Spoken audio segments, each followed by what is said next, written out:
Bienvenidos a una entrega más de Luces Cámara Derecho. En esta ocasión veremos las medidas de protección durante un estado de emergencia de acuerdo al decreto legislativo 1470. Podemos ver que este decreto legislativo se ha emitido prácticamente un mes después de iniciada la emergencia sanitaria, considerando el gobierno de que justamente en estas circunstancias de emergencia existe un espacio de desprotección, un ámbito de falta de cuidado de aquellas personas que se encuentran justamente viviendo contextos o en contextos de violencia, sea porque son mujeres o integrantes del grupo familiar. Es por esto que este decreto legislativo 1470 responde a esta necesidad, aunque desde nuestro punto de vista no ha sido una respuesta inmediata, que debió haberse dado, creo yo, inmediatamente después de iniciada la situación de emergencia sanitaria. Establece, por un lado, que la norma tiene carácter temporal, es decir, será durante la vigencia del estado de emergencia sanitaria. Y por otro lado, tiene también alcance territorial para aquellos lugares donde se mantenga la emergencia sanitaria. En esta norma lo que podemos encontrar, en primer lugar, es que estando en una situación de emergencia, la policía y las Fuerzas Armadas tienen la autorización legal para realizar algunas intervenciones ante los derechos que se encuentran restringidos, más aún si es que nos encontramos en casos de violencia contra mujeres e integrantes del grupo familiar. Sin embargo, tanto los integrantes de la policía como las Fuerzas Armadas no pueden olvidar de que existe un marco de protección de los derechos fundamentales y existen límites al ejercicio de la fuerza, para lo cual hay que remitirnos, conforme lo hace el decreto legislativo 1470, a los decretos legislativos que hacen referencia al uso de la fuerza tanto por la policía como por las Fuerzas Armadas. Tenemos entonces, por un lado, el decreto legislativo 1186 y por otro lado, el decreto legislativo 1095. Además, esta norma establece claramente el hecho de que asumirá competencia el juez de familia, que es a quien le compete por materia la protección ante casos de violencia contra la mujer e integrantes del grupo familiar, pero la competencia será de aquel que fue asignado en esta situación de emergencia, lo que no necesariamente coincide con la competencia territorial, considerando de que el Poder Judicial, en sentido general,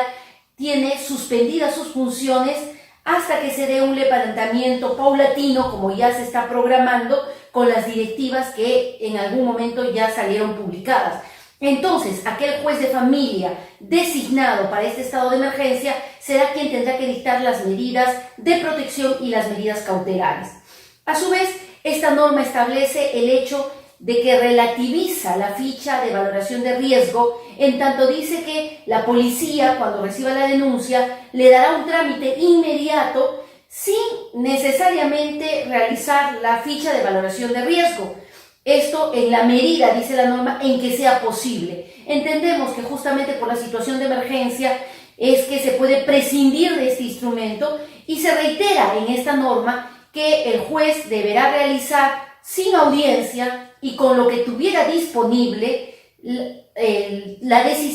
deberá tomar la decisión de dictar la medida de protección. Eso implicará tal vez dejar de lado la ficha de valoración de riesgo, el informe psicológico y tal vez contar única y exclusivamente con la versión de la víctima, lo que necesariamente genera la carga de tener que corroborar aquellas afirmaciones que la víctima hubiera realizado más adelante, y parece que el escenario en el que esto se tendrá que hacer ya no será en el marco de familia, que solamente se da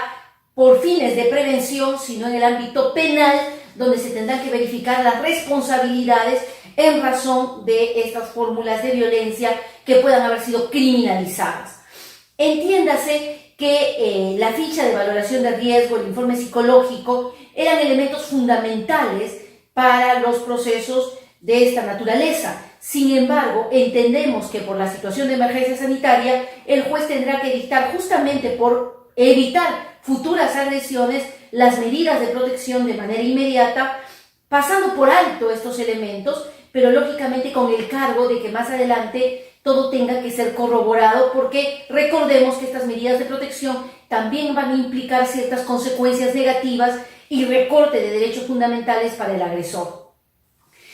Incide la norma en la necesidad de que esto se realice oralmente, utilizando medios tecnológicos, que la víctima se pueda comunicar con el juez y viceversa, utilizando estos medios que la tecnología hoy día nos brinda, y el hecho de que dejemos de lado las formalidades. Hay un principio de mínimo formalismo que se establece en este tipo de procesos de tutela inmediata, de tutela urgente, y finalmente el hecho de que se deberá dictar de inmediato la medida de protección dentro de las 24 horas de efectuada la denuncia, y la policía deberá llevar adelante las medidas de protección inmediatamente. Para ello también deberán usarse los mecanismos tecnológicos que la norma autoriza, y esto implicará un patrullaje permanente de parte de la policía en la vivienda o domicilio de la víctima, el retiro del agresor o el hecho de que la víctima tenga que mantenerse alejada dentro de un ámbito de protección como podría ser una casa refugio.